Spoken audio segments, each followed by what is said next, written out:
নমস্কার।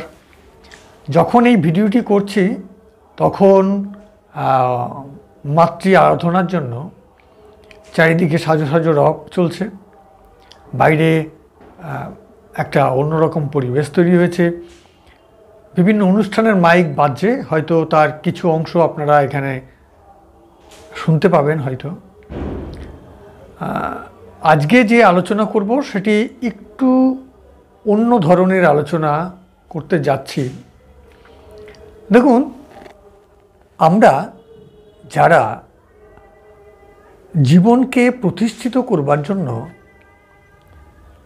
নিজের ভাগ্যকে দোষারোপ করি, আবার পাশাপাশি কিছু আমাদের যারা শ্রোতা বন্ধু তাদের অনেকেই হয়তো ভেবে থাকেন যে অমুকের মাঙ্গলিক, তাহলে মাঙ্গলিক মানেই একটু ভিন্ন রকমের চিন্তাভাবনা মানসিকতা তৈরি হয়। মনের মধ্যে একটা জেদ, রাগ, এগুলো জ্যোতিষশাস্ত্র নিয়ে যারা পরামর্শ দিয়ে থাকেন তারা প্রায় বলে থাকেন যে আপনার সন্তানের মাঙ্গলিক, আপনি মাঙ্গলিক, আপনার জীবনে এই সমস্যাগুলো হতে পারে, আপনার রাগ জেদ আপনাকে অনেকটাই আপনার জীবনের সাফল্যকে আটকে ধরতে পারে। তো এই রকম বিভিন্ন রকমের পরামর্শ উপদেশ আমরা বিভিন্ন জায়গা থেকে আমরা পেয়ে থাকি।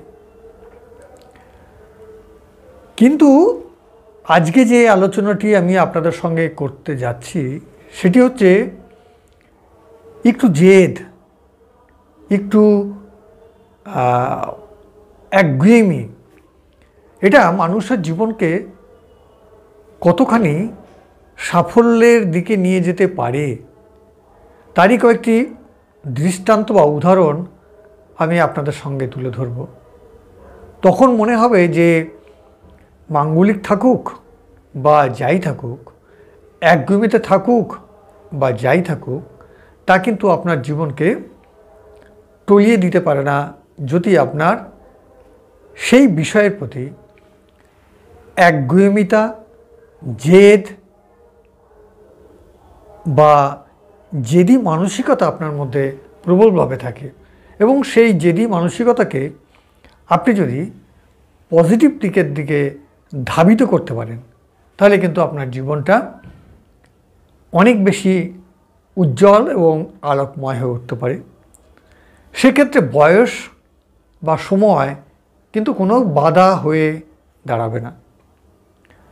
এই যে এতক্ষণ ধরে কথা বলছি তার পেছনে কিন্তু অনেকগুলো বাস্তব উদাহরণ আমি আপনাদের সঙ্গে রাখব। প্রথম কথা, আপনারা সকলেই ভক্তি বেদান্ত স্বামী প্রভুপাদের নাম শুনে থাকবেন। ইস্কন মঠ বা মন্দিরের যিনি প্রতিষ্ঠাতা, তিনি বয়সের শেষ প্রান্তে এসে গোটা বিশ্বজুড়ে শতাধিক ইস্কন মন্দিরের প্রতিষ্ঠা করতে পেরেছিলেন। প্রায় 100-র উপরে তিনি বিভিন্ন গ্রন্থ রচনা করেছিলেন। মায়াপুরের মতো জায়গা তিনি তৈরি করবার সূচনা তিনি রেখে গিয়েছিলেন। আজকে গোটা পৃথিবীতে ভক্তি বেদান্ত, কৃষ্ণ ভক্তি প্রেমের যে ঢেউ আছড়ে পড়েছে তার জন্য এই প্রভুপাদের নাম কিন্তু আপনারা সকলে জানেন বা শুনে থাকবেন। তো এটা সম্ভব হয়েছিল শুধু তার একগুঁয়েমিতা এবং জেদের জন্য। অর্থাৎ আরও যদি খুব সুন্দরভাবে শব্দ চয়ন করে বলতে চাই তাহলে হচ্ছে যে জিনিসটা আপনি মনের ভেতর থেকে নিজের তাগিদ দিয়ে করার চেষ্টা করবেন, ভালোবেসে যদি কিছু করার চেষ্টা করেন, বয়স কিন্তু সেখানে বাধা হয়ে দাঁড়ায় না, সেটা কিন্তু আপনাকে সফলতায় এনে দিতে পারে। আপনারা লুই পাস্তুরের নাম শুনে থাকবেন, যিনি জলাতঙ্ক রোগের টিকা আবিষ্কার করেছিলেন। তিনি প্রথম জীবনে মাছ ধরতেন, জেলের পরিবারের সন্তান ছিলেন, খুব দরিদ্রের মধ্যে তার কিন্তু জীবনযাপন কেটেছে। দেখতেও তিনি কিন্তু ভালো ছিলেন না, কিন্তু দেখুন তথাপি জীবনে কিন্তু তিনি সাফল্য লাভ করেছিলেন।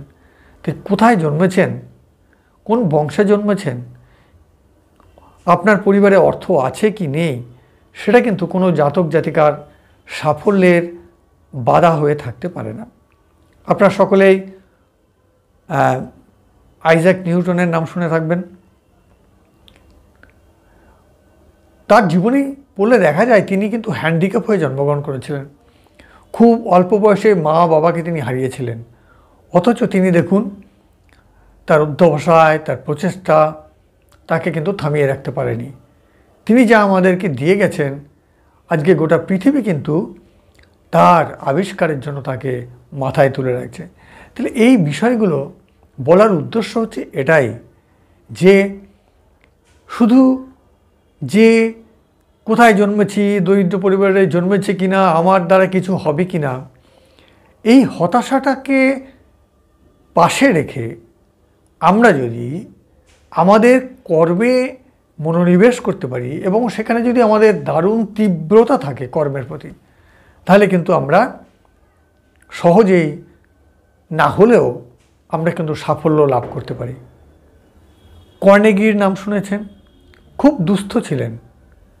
বহুদিন ধরে বহু পরীক্ষা নিরীক্ষা, বহু গবেষণার পর তিনি ডিনামাইট আবিষ্কার করেছিলেন এবং তার জন্য তিনি যা অর্থ রোজগার করতে পেরেছিলেন, যে এত টাকা রাখার তিনি কিন্তু জায়গা পাননি, মানে কথার কথা বলছি।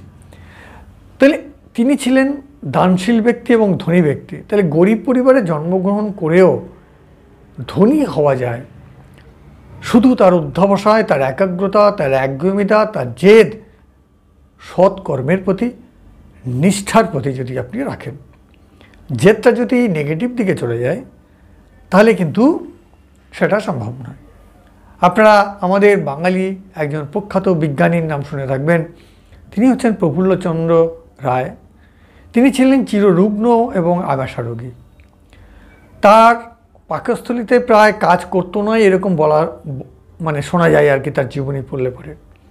হজম শক্তি তার জীবনে ছিল না, অথচ দেখুন তিনি তার শারীরিক কষ্ট পাশে সরিয়ে রেখেও তিনি কিন্তু জীবনকে সাফল্যের চূড়ান্ত শিখরে তিনি নিয়ে গিয়েছিলেন। আপনারা গ্যালিলিওর কথা জেনে থাকবেন। বিভিন্ন প্রতিকূলতার মধ্যেও তিনি শেষ 10 বছরে কি নিদারুণ কষ্ট করে গিয়েছিলেন, তবুও কিন্তু তিনি জীবনে অধ্যবসায়ের জোরে সাফল্য লাভ করতে পেরেছিলেন। তাহলে এই যে কথাগুলো বললাম, কথাগুলো বলার উদ্দেশ্য আমি প্রথমেই বলে দিয়েছি, তবুও শেষে আরেকটি কথা বলে ভিডিওটি শেষ করছি। তা হচ্ছে, শুধু আমার ভাগ্যে নেই, আমার মাঙ্গলিক দোষ, আমার জ্যোতিষ বলেছে আমার একগুঁয়েমিতা রয়েছে, বদরাগী, বাবা মা বলে, প্রতিবেশীরা বলে, পরিবারের সকলেরই বলে যে তোর কিছু হবে না, তোর মাঙ্গলিক রয়েছে, তোর জেদ রয়েছে, এই জেদ নিয়ে কিছু করা যায় না। বলছি জেদ নিয়েই সব কিছু করা যায়।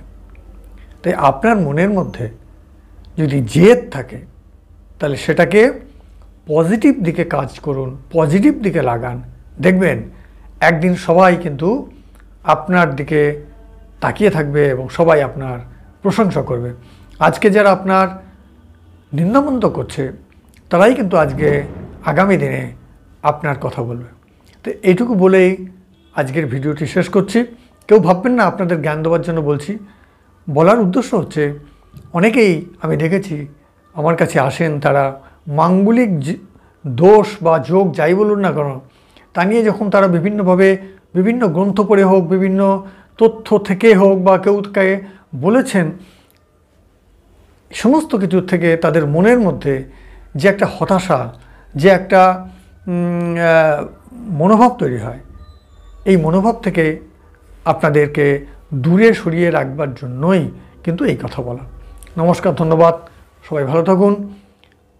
পরবর্তী ভিডিওর জন্য অপেক্ষা করুন। একটি অনুরোধ করব, অবশ্যই একটু লাইক বা সাবস্ক্রাইব করুন, তাহলে বিভিন্ন ধরনের ভিডিও নিয়ে আপনাদের কাছে আসতে পারি।